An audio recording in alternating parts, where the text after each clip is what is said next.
Insider.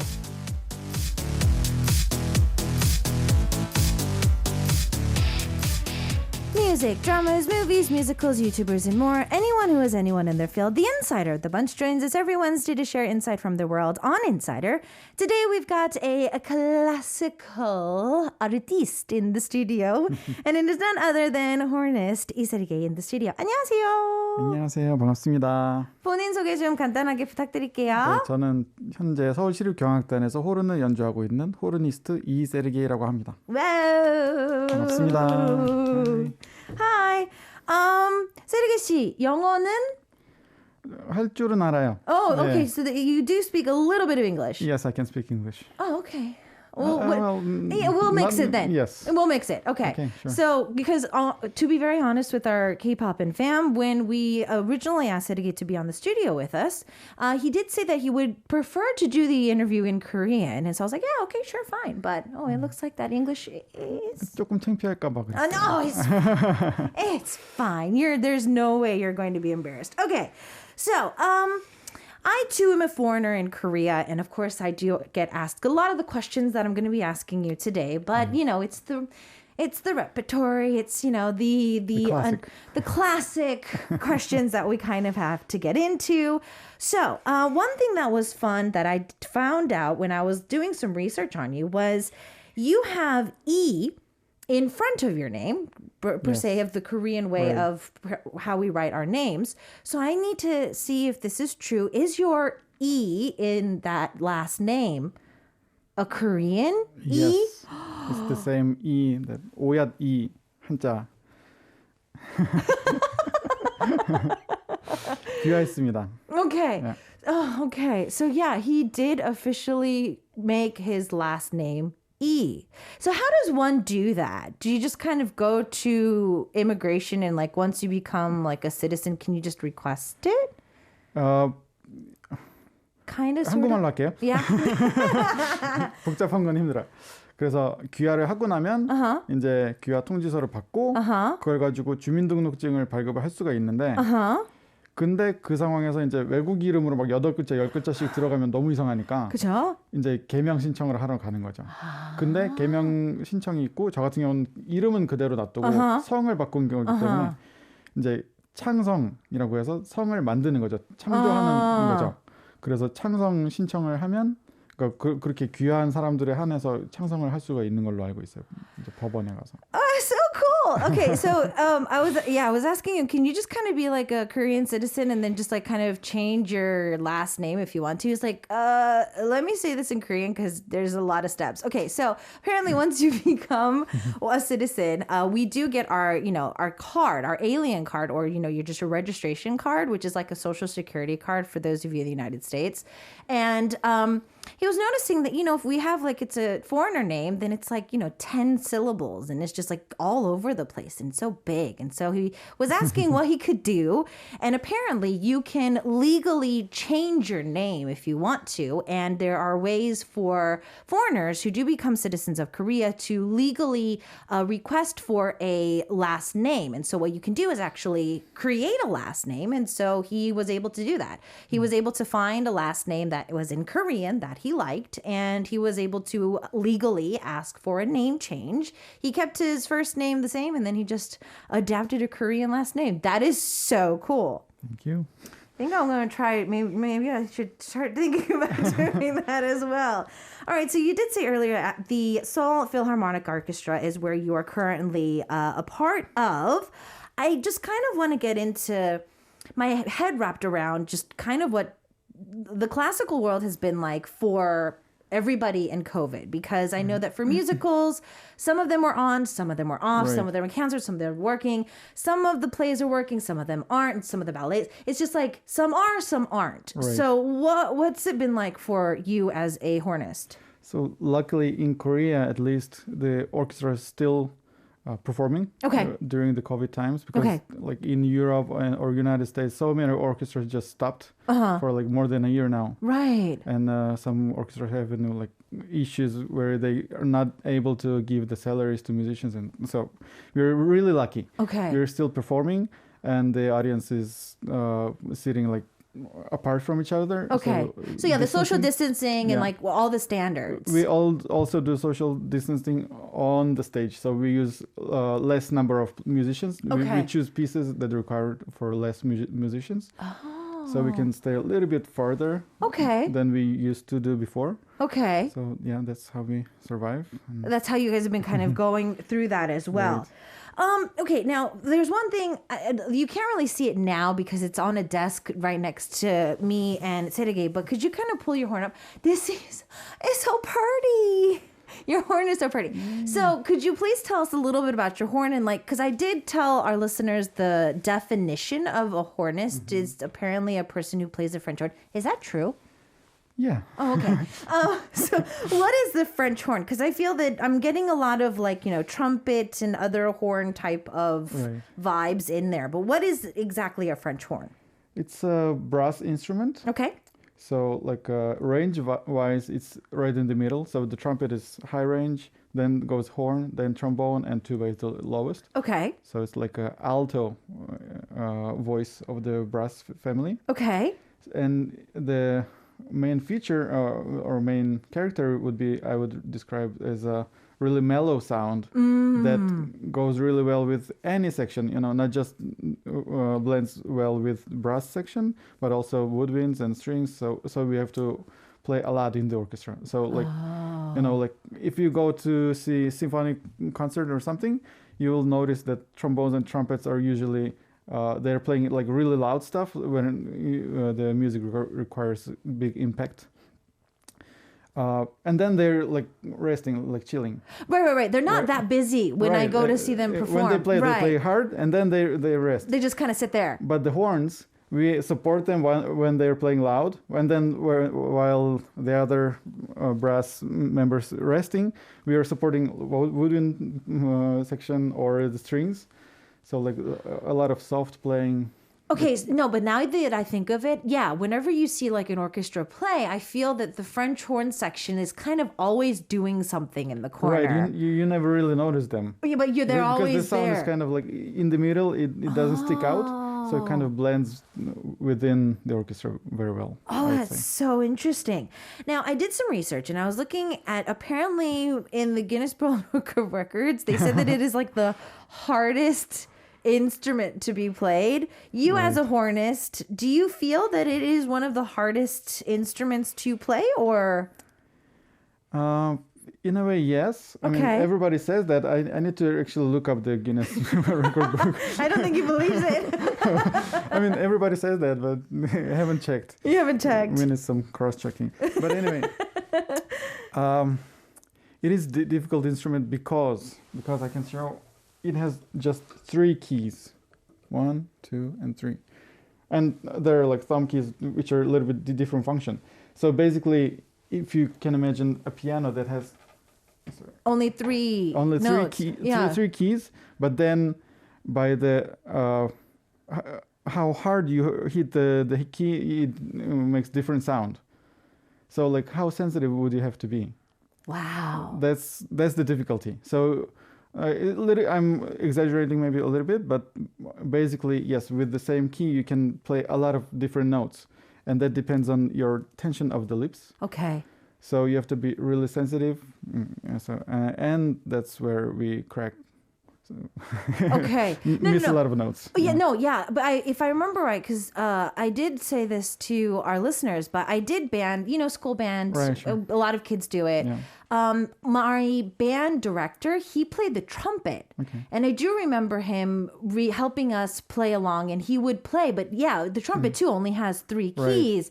Right. But it would be so fascinating to see him do an entire range of notes with just that in his mouth. Yeah. Okay. So it's similar process. It is all the brass instruments are pretty much similar process. Same.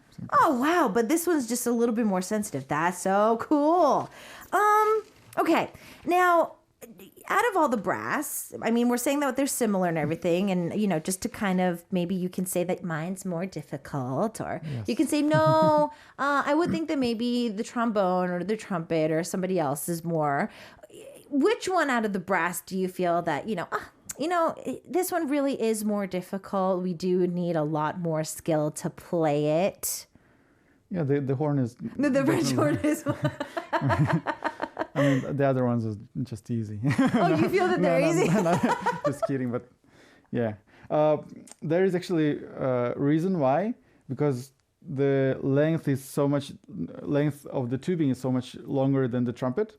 Oh, yeah, it is. So it means the basic, it goes a little bit to technique talk. No, it's fine. We are using, brass instruments are using overtones. Okay. So there is like a really basic note that the length of tubing carries. So it's like a string in the piano. If you see grand piano, the lower you go, the longer the strings. Right. So each string vibrates with its own rhythm and gives pitch. Okay. So the longer the tubing, the lower is basic pitch. And off from it, we are building up the overtones. Okay. So the starting point is lower, and we have to use the higher register of the of overtones. Okay. So that's why they're more slippery, a little bit harder to hit each one. Okay. Yeah. So to be precise is a lot more difficult. Exactly. Now, I don't really want to turn this into like you totally selling like a French horn on my show and like turning this into like an infomercial or home shopping at the moment. But I'm noticing, because I've never really seen a French horn up close and personal like this. But you did say that there's a lot more tubing. And I'm kind of noticing where they're kind of put together. They're not 100% in the socket. And it looks like you can adjust things. Yep. So like I said, I'm not trying to turn this into like a home shopping thing right now, but I'm just really curious as to, because it looks like you can move this. Exactly, yeah. We do move them. Okay, so what's the meaning of it? They need to be really greased well, but... So we can, first, number one is for tuning. Okay, so moving that tunes it? Yeah. And then we have to empty horn once in a while. Because it gets... the water gets in there. Inside, yeah. Well, there's so many pieces. Yeah, this one is kind of complicated one among horns. So it has like 3 different layers to it. It's called triple horn. Wow. And I guess this is as complicated as it gets. Now, if you are playing this, you said that you use this to tune, but you know how guitars, you put like a grip on it to change the key? Does that also change the key range for you, or is that just done out there? Well, kind of every key here is working kind of like a grip on a guitar. Okay.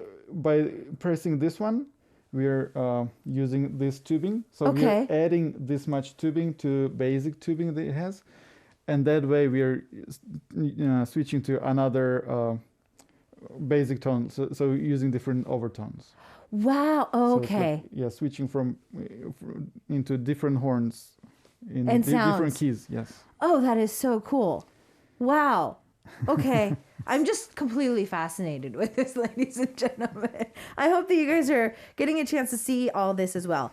He just put it down, but I'm kind of curious because out of all the horns that I've seen when watching an orchestra, I've noticed that, yes, you do have a thumb hook for you and, a finger up there, but I noticed that you kind of support it with your hand. Yeah. This might be a technical question, but is like your fist in there, or is it like a shaking palm, like spread out to hold it? Just straight hand. Okay. We use it again we can alter intonation a little bit. Oh, you can actually play with it. Yeah.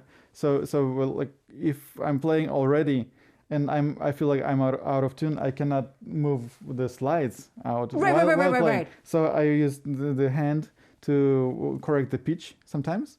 Wow. And also there is some technique where we just close the right hand, so we close the bell completely, and it makes like a funny duck sound, so that's like a special effect. Can you show that? Sure. Yay! I would like to hear that funny duck sound if it's not too much to ask. That'd be super cool. So normal sound would be something like, and then closed.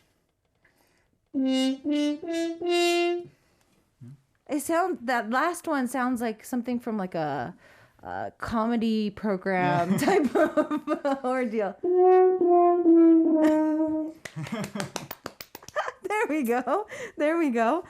All right, so today we've got a really special guest in the studio with us. I trust me, guys, this is not a home shopping. I'm not trying to sell a French horn here. I'm just extremely intrigued with our hornist in the studio. We've got Sergey Lee, or Iseruge in the studio. And we're going to start answering your questions along the line and kind of get into more of his career and kind of his stay in Korea as well. So if you have any more questions and messages for our insider for today, please continue to send those in through our VLive, our YouTube live stream, or through our homepage.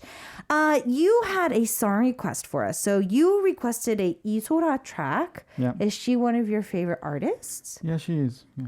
Okay, really do you listen to her a lot, or is this just maybe a song that you liked? That particular song is written by Kim Dong-yul. Okay. And actually, Kim Dong-yul is my favorite K-pop artist. Oh. I actually have experience to play for him.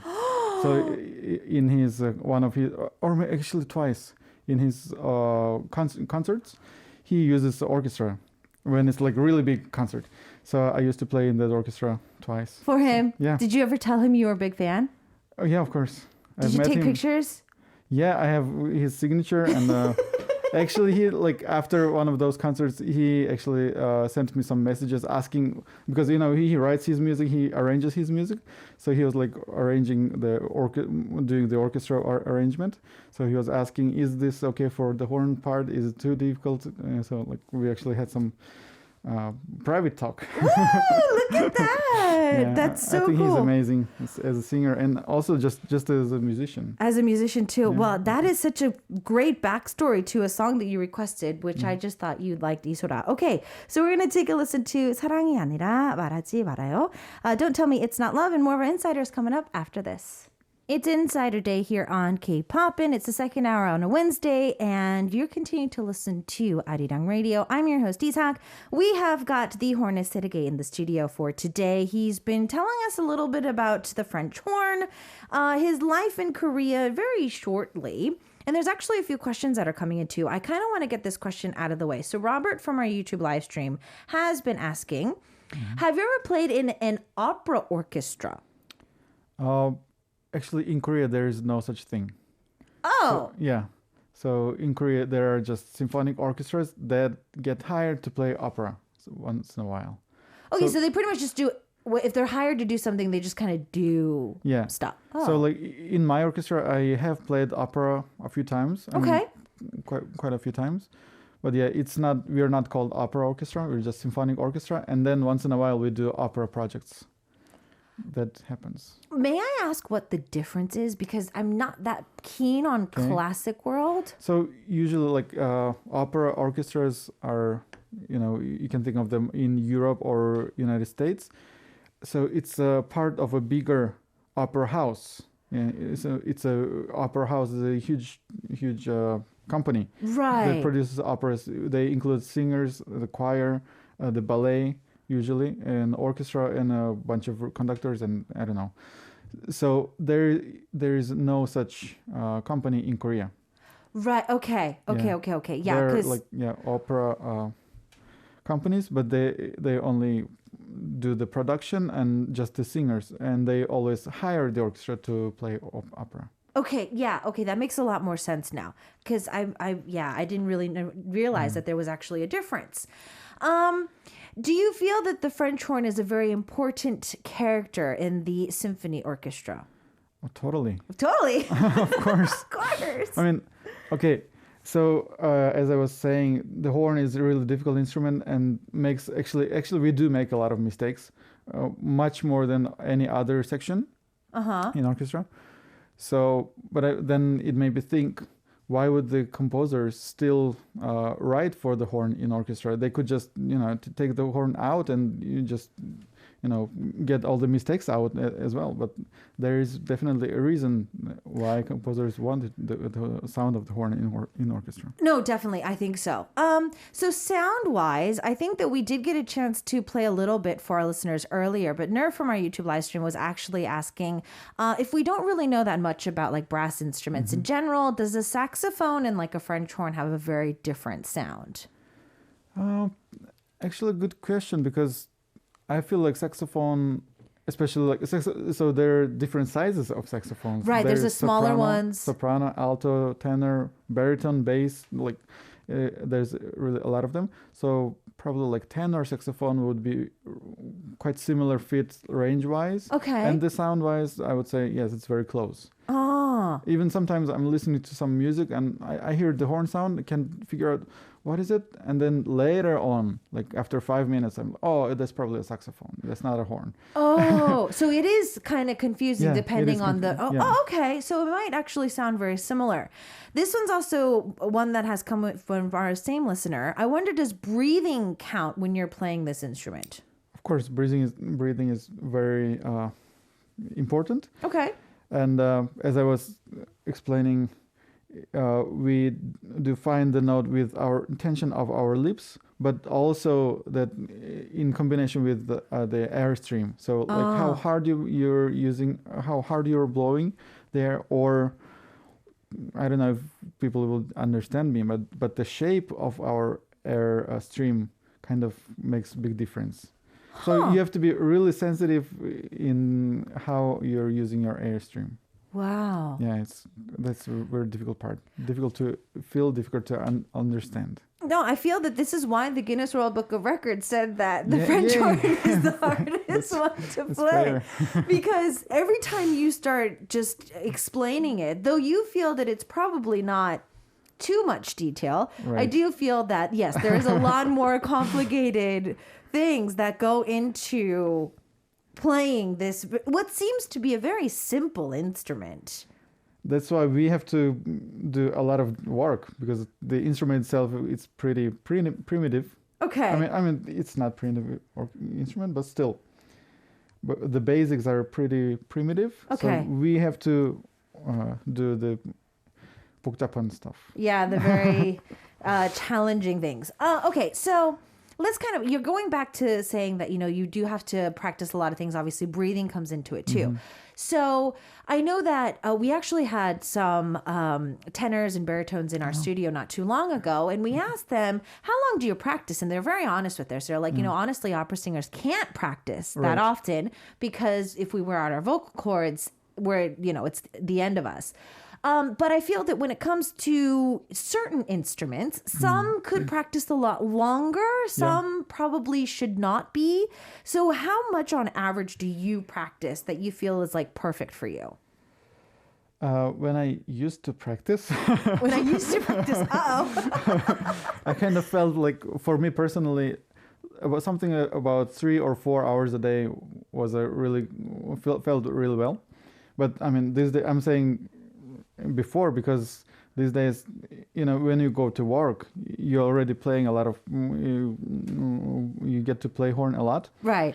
So after that, you don't want to play too much, because also our lips are pretty sensitive. It's using really tiny muscles here, and they get fatigued really easily. So yeah. For a pianist, for example, some people practice like 10-12 hours a day. That's possible. For string players, maybe a little bit less. For brass players, definitely much less than much less than 3 or 4 hours, I would say. Now, I know that because there's some these like opera houses that are like outside, and sometimes performances, like I feel that orchestras sometimes are asked to do some very unpleasant performances, like outdoors. Is it possible? Because I mean, obviously, like if it's cold outside, like your lips are gonna get cold. If it's like you have saliva on it too and it's wet, it's gonna get colder, it's gonna get chapped. Right. Can you play a French horn and do like a whole concert outside in the middle of winter? Not really. Right. It probably will get frozen somewhere, and the key would stuck if it's like too cold. Like if it's freezing cold, like technically no. Right. But other than that, if you see like military bands, they actually do all the parades and stuff. Right. No matter right. what's the weather conditions. Right. In that cases, I heard they use plastic mouthpieces because the iron or whatever it is, the metal is too cold on the lips. Okay. But yeah, I prefer not to do that. Right. I would think that it would probably make a very different sound too. With plastic. If you're requiring an orchestra or a band to play in really cold weather, you shouldn't be expecting a quality. You should be just expecting just the visual on. so you have a band, just be happy with that. The visual aspect of people being there, not that they're actually doing a great job. Forget about it.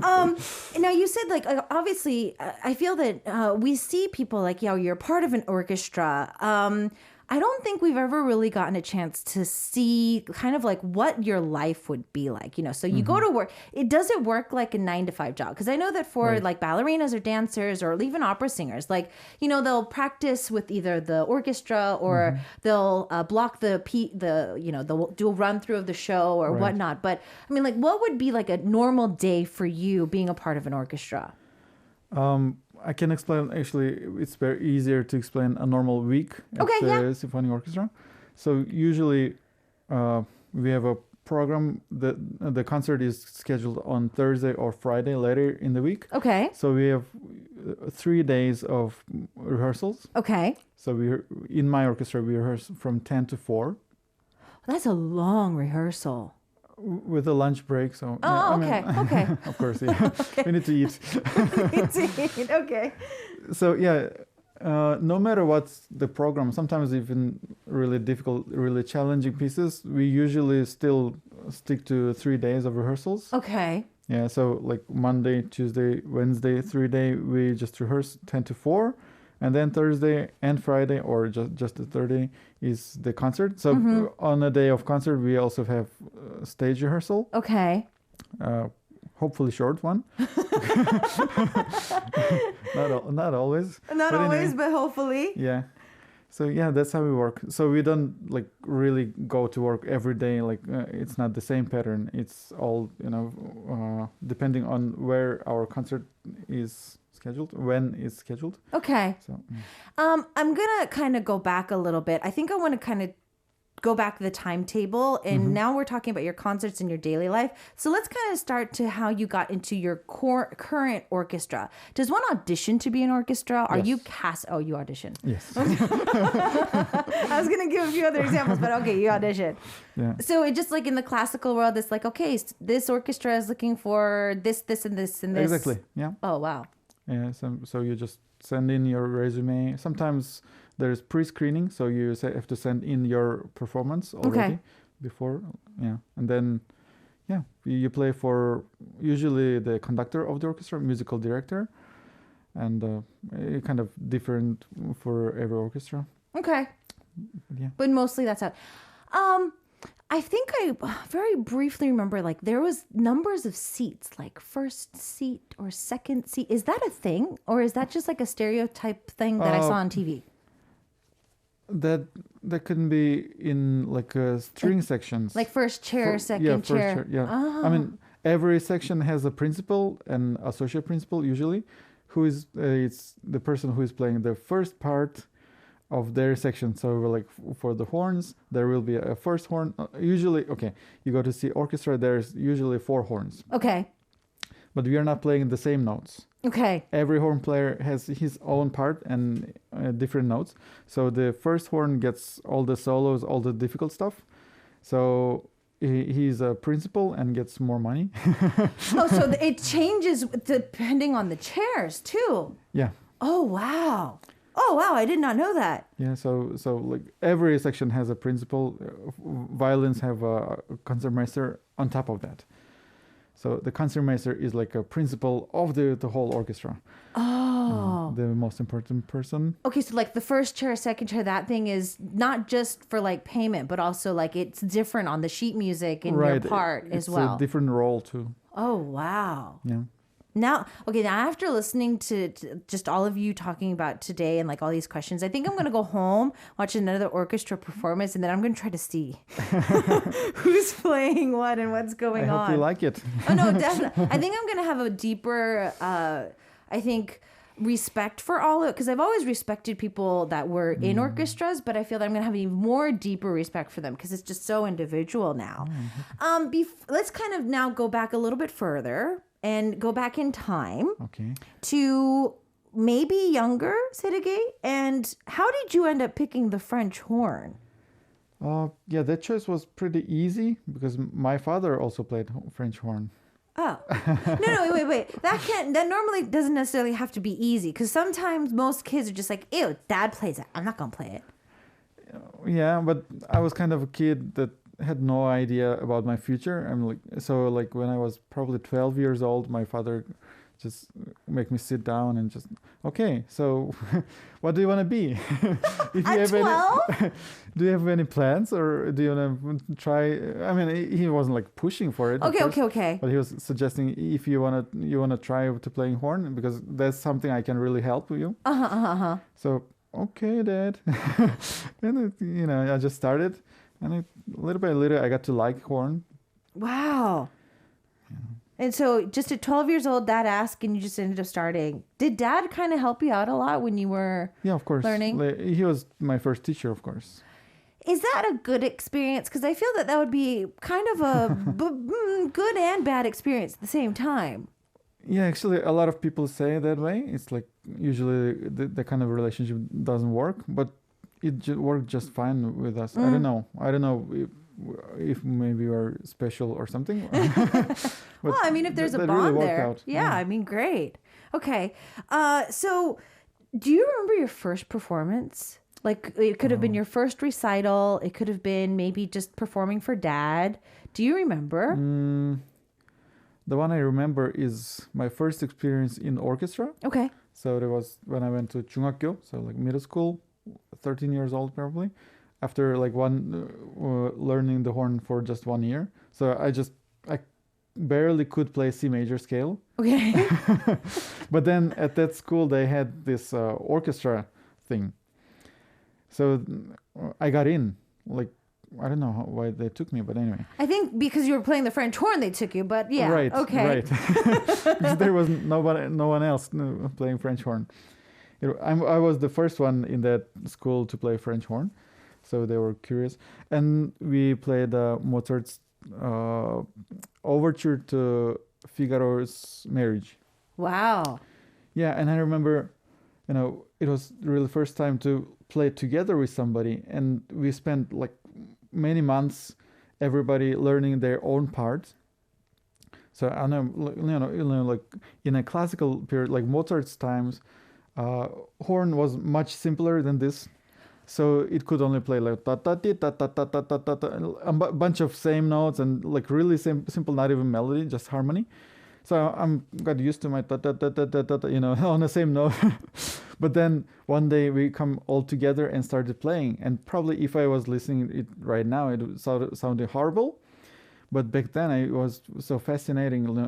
Everybody's playing their own tune. It's like all different, but we're playing together and it comes along like as one thing, like a totally new experience. Right. That still gives me some chills right now. Right. No, I bet. No, I kind of understand that too, because yeah, I mean, just memorizing what you need to do, going home, practicing that all the time, trying to only think of your notes and then coming together. And your friend who's next to you is playing the flute is playing something else. Right. Piano's in the background playing something else. If there's any vocals on top of that, it's going to be playing or singing something else. Definitely. Well, we've brought you all this way. And I know that for most people, we do try to give you some time to set up. So I'm going to give you some time to probably set up as well. Because, I mean, I'm guessing that the horn is probably going to need to be, like, warmed up in some way. So you are going to be playing a piece for us today. Yeah. It is, according to our cue sheet, what is this? Cello Suite number 1, Minuet. Minuet, by Johann Sebastian Bach. See, when it comes to like all this like European names, I freak out.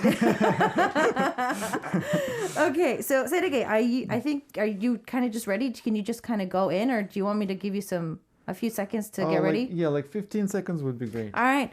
Then I'll give you 15 seconds to warm up and get ready. All right. So for those of you who are just dropping by, you're listening to Insider here on K-Poppin. Oh, I love this sound.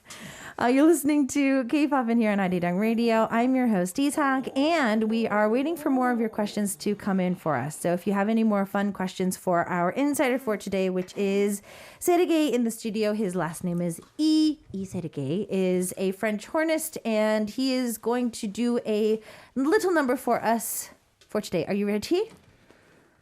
Let's see. Let's see. No pressure. Okay.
So that was a live performance by our Insider for today, which is Sergey in the studio. He is our Insider for the day. We're getting wows, giving hugs. You're awesome from our V Live. Also, our listeners are saying that was breathtaking. Yeah. And wow is coming in too. Robert says, in all my years, it's the first time hearing a French horn totally on its own. Yeah. So when I got request to play something, I was thinking for like 2 days, what can I play? Because there's really not much of a repertoire to play for horn alone, or if there is, it's like too contemporary music, which is a little bit too complicated, too hectic to listen to. So I chose this. It's originally a cello piece written for violoncello, the cello. And it's not really easy to play, so I was a little bit nervous. But No, it was breathtaking, really. A lot you. of our listeners were asking, because Jasmine and also Nur were asking something very similar as to, we really don't get a chance to see a French horn kind of be center solo Right. for a lot of orchestras or even concerts. Is there a reason why? because we make too many mistakes, maybe? No.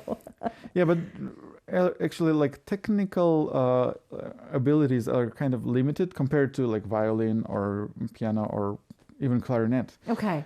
So for composers, it's probably quite challenging to. I mean, there's less freedom in composing a piece for a solo horn. Okay. So probably that's why. Okay. Well, maybe from now on we can maybe see you do some more. Well, I do remember seeing you kind of front and solo. There was this video of you doing like a live concert with a piano accompany. Right. I've kind of heard that piano accompany is somebody who's very close to you. Was she? No.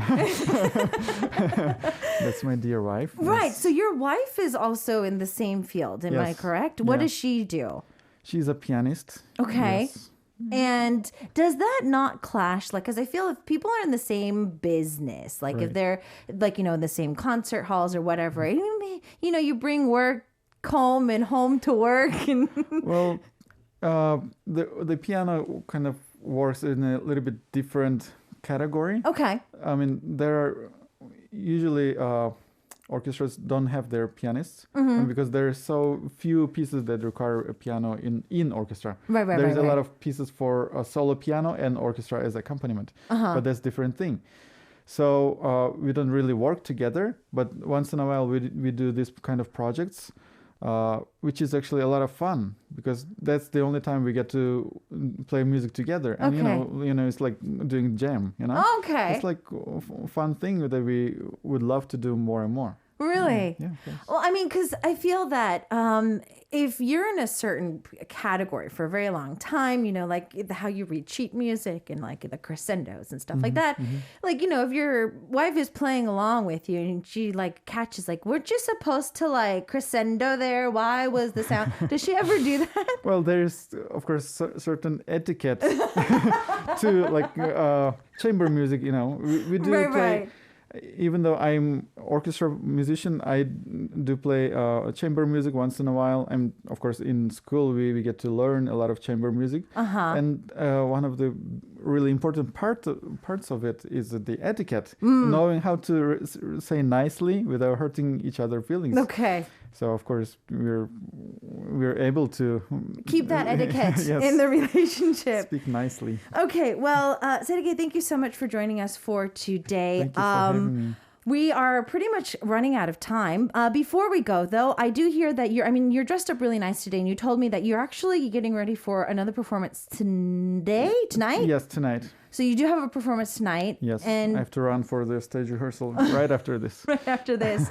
So for any of our listeners who would like to just check you out, all we need to do is check out the orchestra. Yes, you can come to our Seoul Philharmonic Orchestra concert anytime. I'm playing pretty much everything. Okay. Every concert. And I would like to mention also there's upcoming project with my wife. So in September, it's kind of far away from now. In September, we are going to give another duo recital. So duo recital means that the pianist gets to play some solo pieces and I get to play with the pianos some solo pieces. So it's like a little bit more interesting than just listening to just the horn. Okay. So on September 26th, we are preparing our duo recital. We actually might just have to have you guys back in the studio to promote that when the time comes around. That would be great. Thank you, Sergey, for joining us in the studio. We're over time today. It looks like our producer would love to dedicate this song to you. It's a Kim Dong-yeol track. So we're going to be listening to this as we say goodbye. Thank you for joining us, Thank and we'll you see you very next much. time. Bye. Bye. Taking us out of the studio today is Kim Dong-yeol with 그게 나야, How I Am, and I'll see you guys tomorrow, same time, same place.